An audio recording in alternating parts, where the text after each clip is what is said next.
today we have a guest that will blow you away, guys. I would like to introduce to you Sean Chadman. Sean was lauded as a strategic genius. So you are co-founder and chief strategy officer of AppMark. You guys created a pretty cool service. It's for those who don't know, it's for making a fully native iPhone application. So basically what it does, it allows user to enter a website URL or keyword and create iPhone app.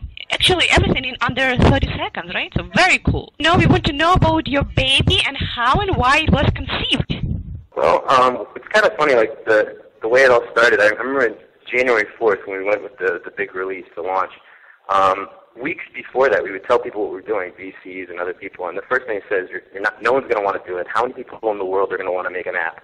All these things, and now today, well, I mean, today, there's now many companies that are competing with us. There's a lot of people in the business, but it's just really important to remember that before, that January 4th, it was kind of absurd. Like, people just didn't, it's just as much as absurd as when people said you'll never have more than 5 apps on your iPhone, or iPhone will never work, It's just that one day happens and everything changes. So that was the first thing, like really getting through that doubt of yourself and other people. And yeah, and relate to what you feel, guys, because when I launched 5 years ago, I launched first crowdsourcing platform. It was a very soft launch. We never grew big for a number of reasons. Just product wasn't developed right. I had an Indian team who designed product, and really when you outsource to India, you have to rely on coding, not that much on product design. So there was a lot of issue. We will relaunch it. But when we launched first, every VC, everybody who I would introduce the concept to say, it's big, it's too big for now, you guys 10 years ahead. And I would say, just wait. 3 years from now, you have plenty of companies trying to do the same in different ways. And here it is. Look like crowdsourcing now. So I totally understand what you were going through when people were doubting that it can take off. So tell us more about the platforms. What apps I can develop there, and what type I cannot? If no one gets it, and absolutely everyone thinks it's too big idea, and you're a small startup, it can be very, very expensive to convince Learning everyone. So long, yes. Early on, before that, we were building a platform that was very, very developer friendly. Developers could go in there. It was kind of more like some of the competitors that have come out, which you develop in Ruby or you develop in HTML, and you're able to customize. We thought that was very great, but that platform, every time we talk to someone, because we really work with channel partners, we try to get partnerships, which is a really core part of the business, more than just creating a product. They would always, it might be free or it might be cheap to create an app on our platform, but they still need to get 2 developers to work for 3 weeks. That costs them money. So we were saying, we're going to make something easier for you and cheaper for you, but in order to use it, you're still going to have to pull things together and pay. And it sounds good when you think of the idea, because you're saving money for everybody by a lot. But in the end of the story, some manager still needs to allocate resources. So when we rethought it, we came and we said, all right, let's just go completely native. Let's kind of go the Facebook versus MySpace kind of mentality in a way. Make MySpace so that you put widgets and you can do anything you want. Things got ugly, things got difficult, errors, people had problems. The more you could do, the harder it got for everybody. And then, the Facebook is very closed down, relatively speaking, when it came out. Very specific, had a very type of look. You couldn't put anything you want up. And that kind of took off. And it's kind of like, why is that? So for us, we got away from that whole do anything you want platform, and we cut off a lot of customers to make the decision to be a lot more concise. Like, you can only change these things. They'll always look like this. You can change the color, you can change the graphic, but the feeds, for instance, will always show up this way. And kind of say, we're just going to get a certain very specific vertical of people who don't have developers, don't have budget, but people who want to get a message out. So the platform basically, when it came out, was more simple and straightforward than anyone else, and we're kind of keeping that paradigm, although you lose features. But what was really nice is that after we did that, after we got that momentum, we found out that developers were actually using us for their customers. We have a lot of apps out there that you wouldn't believe were done through us, that someone just took a lot of time to make. The icons look great, the graphics look great, and the feeds look great. And they were able to tweak and modify the HTML description tags, which pull from RSS, which is what we use. We use a standardized RSS, so no one really has to learn anything, or nothing is proprietary, just keeping it open like that. And they would edit those description tags and just tweak and tweak and tweak, because it took so little time to build and took so little time to test. We allowed creative people to be creative, which is really important. It really saves you a lot of money when you stop controlling everything and someone else has the ability to test. They have 2 seconds, they do another test. 2 seconds, they change the color. 2 seconds, they change the icon, and they find something beautiful. We actually started finding that developers were using us instead of developing themselves, even though they knew how to develop on the iPhone. That was a nice little boost.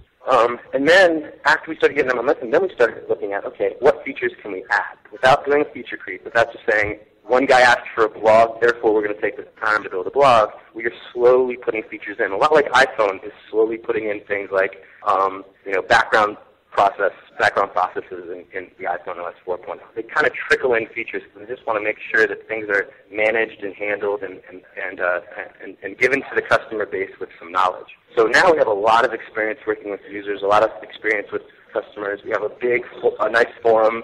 Our customer service department is constantly putting up new topics of errors and problems. And then we added notifications a couple weeks ago.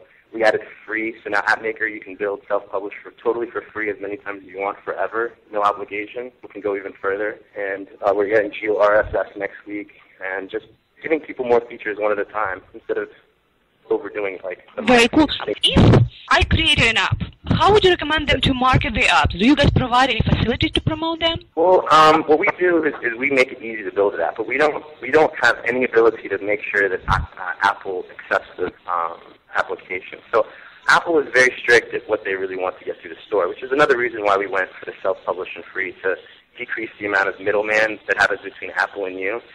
We also introduced this AQI system, and what AQI does is over the last few months that we've been talking to Apple and learning from them of what they like and don't like, it's actually an automated system that tells you if you have a high likelihood of rejection or not. It's never guaranteed you're going to get through, but this system instantly tells you that you're not doing so great so far. So in general, the mom and pop would go in, find some data that's out there, create their own through blog or something like that, and it would increase their chances of getting accepted with Apple if they make sure that their content isn't for a small audience. For instance, you're not actually publishing to someone, 10 people. They don't like that.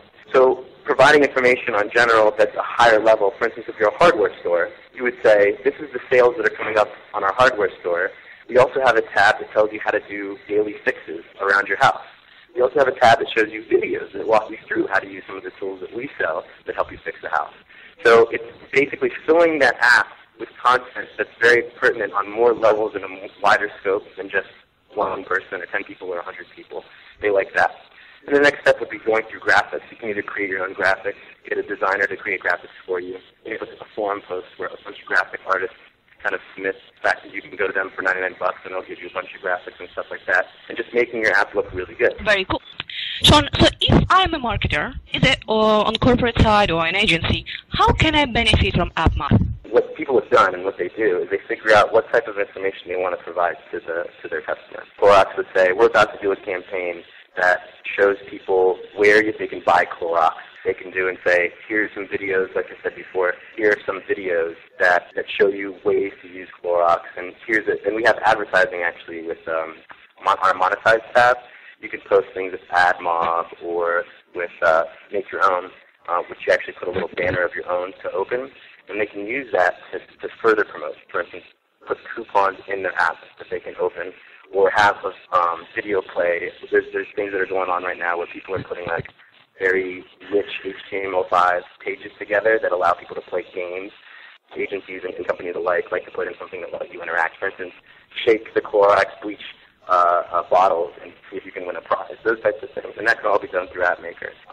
Podcasts. I don't think Clorox, for instance, would use that, but another agency or something might be more into politics, where we just created the U.S. government app. One of the congressmen created it, and it's where he's going to be, what he's up to, podcasts of things that he's thinking about and working on, and then another feed that tells you his schedule for the week and stuff like that. And that got through to Apple as well. Agencies usually go to the client, figure out what they want, get the graphics together, kind of give the client an idea of what the end result's going to look like, and then without knowing any development, go to AppMaker and create the app for that person and publish it for them. We don't charge more if you charge $10,000 to the customer because you're giving them some great strategy advice. We don't charge more because you're using us. We're always a flat fee. So all that margin goes to whoever's reselling. Very cool.